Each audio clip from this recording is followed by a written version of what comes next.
Good morning, everybody, and today we are going to be talking about albuterol, and this is one of our staple drugs. Definitely, when somebody's not breathing well, this is kind of one of the ones everybody goes to. And I'm going to tell you right now that's sometimes a very dangerous thing to do, and we're going to go over that and why you definitely need to make sure a good assessment actually has to be done on this patient before you do any type of albuterol or neb treatments. So again, the other names for albuterol, Ventolin or Proventil, they're kind of interchangeable, but they're used. It's used to treat bronchospasm. So what happens is the bronchioles they get tight, and what happens is that when the person takes air in and that diaphragm lowers, everything opens up. They're able to get the air in, but the problem is that the bronchospasms, when it goes to relax, it tightens down, and we can't get the air out. And again, that can cause definite problems. And the good things about albuterol and Proventil, your this type of drug, is it's going to open up those smooth muscles, which allows the air to actually get out. And it also is good for the prevention of wheezing caused by exercise. So the body sometimes has a histamine response when it does exercise, and the bronchioles will tighten down. So they will pre-treat with albuterol in order to help maintain and keep those bronchioles open. So again, it is a beta-2 adrenergic agonist, which means that it works on relaxing the smooth muscle of the lung so that the air is easily brought in and sent out. Okay, so agonist, of course, means it works with those receptor sites. So again, adrenergic. We're talking about the body system that allows that breathing that opens it up. Having to do with the rest and digest part of the system. When you get scared, you get that sensation. Adrenaline is released, and it is, again, the catecholamines there has an adrenergic effect of where it opens up the lungs. They do the same thing here, but it just works on the beta-2 receptors. It again is a sympathomimetic, which means that it works along with the catecholamine type of release, which allows it again to work better. It better bronchodilates the patient. So again, we just talked about this a little bit. It has some beta-1 stimulation. And beta-1 guys works on the heart. Beta-2 works on the lungs. Okay, so beta-1, the heart. So it's going to stimulate it. It's going to cause it to go a little faster. Now, it has little or no alpha stimulation. So what does this mean? Alpha stimulation has to do with the blood vessels. So the good news is it doesn't mess with our blood vessels, but it does increase heart rate. And that's going to become really important here. And again, it does have an effect on the central nervous system. It does activate CAMP, which is, again, it's a non-beta receptor mechanism. And what this does is it helps it bypass some of those systems that the beta blockers actually work on. So if somebody's had a beta blocker overdose, albuterol essentially tricks it into letting the correct receptors into the cell. It also activates the sodium and potassium pumps, and when we use it, and we use it in very high doses, we're talking like 10 milligrams of albuterol to help treat hyperkalemia. So again, we usually give this, of course, we give this via nebulizer treatment, and we'll talk about that when we get to the dosing there in just a little bit. Onset is somewhere in 2 to 15 minutes. So when somebody first starts taking a treatment, they're not going to get instantly better. It takes 2 to 5 minutes for this stuff to really get working. And a lot of medics I have seen lose their mind because they don't give the medicine time to work. And you have to let the medicine work. Now, again, prepare for the worst. If somebody's clamped down that bad where you're going to have to intubate them to ventilate them, that's okay. But give the medicine a little bit of time to work. This stuff lasts for 3 to 6 hours.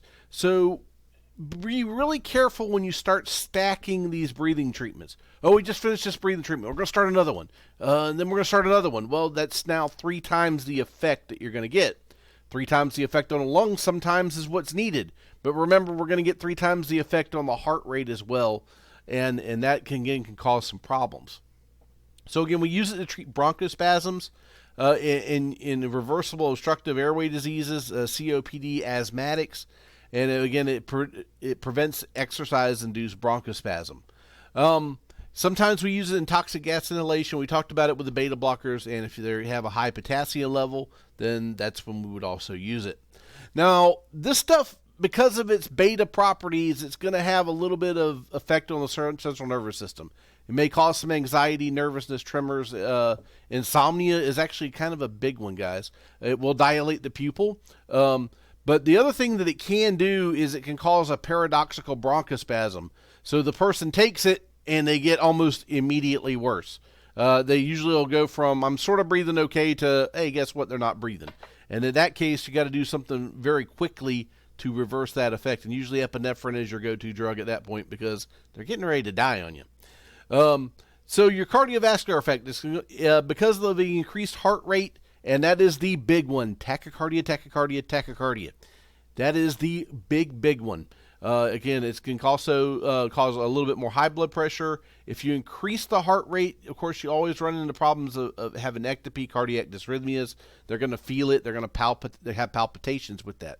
That's the difference, by the way, with a dysrhythmia and a palpitation. A palpitation is the patient feels that sensation without actually looking at a monitor or anything of that nature. They can feel their heart racing.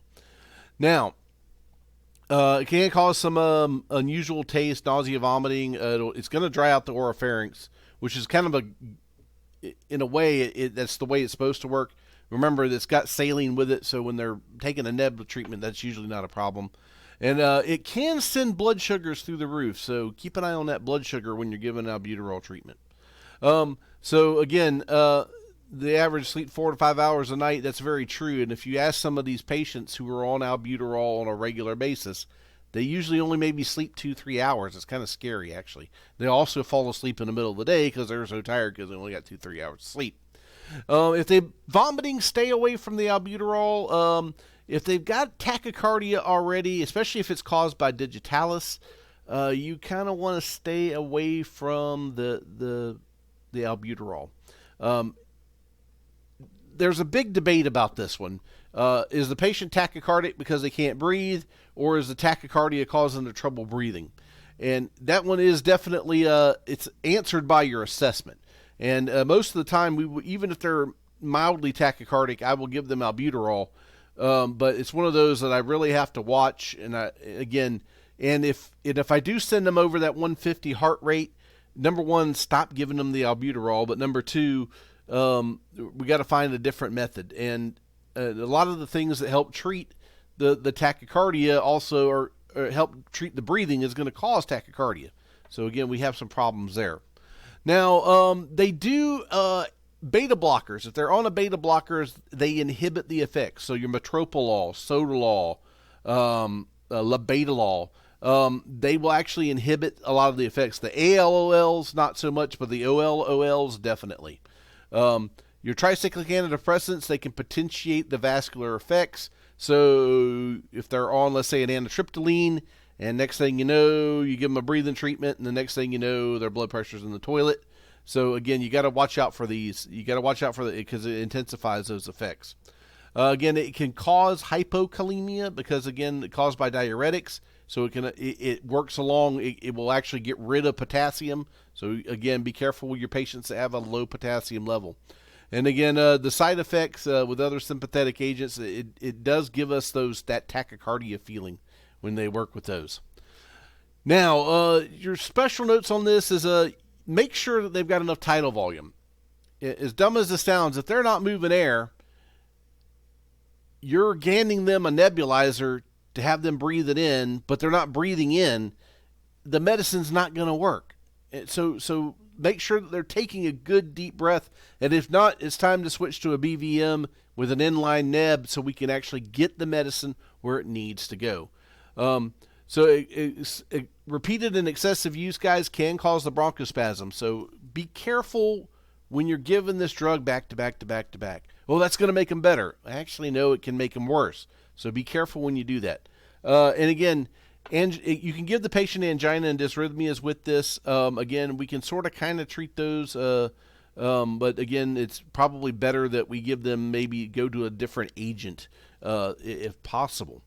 So you use them using caution with your diabetics, prosthetic enlargements, any type of seizure disorders, if they have hyperthyroidism. And again, in the field, we give this only by nebulizer. I have seen paramedics take an endotracheal tube and then take the fluid and just dump it down into the tracheobronchial tree. It doesn't work like that. It has to be aerosolized to get to all of the lung tissue. So you don't just pour the fish in there, and we don't give it IV. Okay. Again, and well, the other thing with this is understand the two different types of wheezing. Congestive heart failure wheezing is caused by fluid in the lungs making that sound. Let's stop and think about this. If I open up, which is what it does, the albuterol opens up those spaces, we're probably going to get rales at that point, because now, again, we can now hear it. And I can't tell you how many times, well, they're wheezing, let's just give them a breathing treatment. Well, hold on there, Skippy. You shouldn't do that. You should make sure that it's truly wheezing and bronchospasm versus that polyphonic multiple sound wheezes where the patient's got really big ankles and they can't lay down. And by the way, when you lay them down, you can hear the wheezes go to rales. Those are examples where, and if you open these folks up, you're going to make them worse. And by the way, the tachycardia is going to make them worse. So, and yet I see so many times where paramedics will do this, and then all of a sudden, oh my God, he's drowning, he's going to die. I got to intubate him. I got to give him CHF. I got to get him CPAP. I got to do. And I'm sitting there knocking my head against the wall. If you'd assessed him right in the first place, that wouldn't have happened. And so again, just be careful when you're listening for wheezes. You want to hear that same toned wheeze. That's more of a bronchospasm type wheeze. All right. So how this is usually done is, again, we have the inhalers, which are metered doses. And then usually the ones that we use is in the blue here. It's 2.5 milligrams in a 2.5 milliliter ampule, and it's a nebulizer solution. So it's one little fish, if you will. And make sure, again, that you got an albuterol fish and not an atropine or ipratropium bromide fish. Make sure you got that, because those work on two different mechanisms, and we're going to talk about that when we get to those lessons. Now, again, 2.5 milligrams mixed in 3 of normal saline, and we run it at about 6 to 8 liters a minute and repeat as needed. Again, I would give it probably 5 to 10 minutes at least. Make sure that tachycardia is not going really above 140. That's kind of where my limit is. It kind of depends on the patient. I might go a little bit higher, but over 150 is an absolute no-no. Your pediatric patient, by the way, let me go back there. Use half the fish. And O2 at 3 to 6 liters a minute. Let it blow over the patient's face, and you can repeat that one. The good news is the kids can take the tachycardia a little bit better. That's the only good news.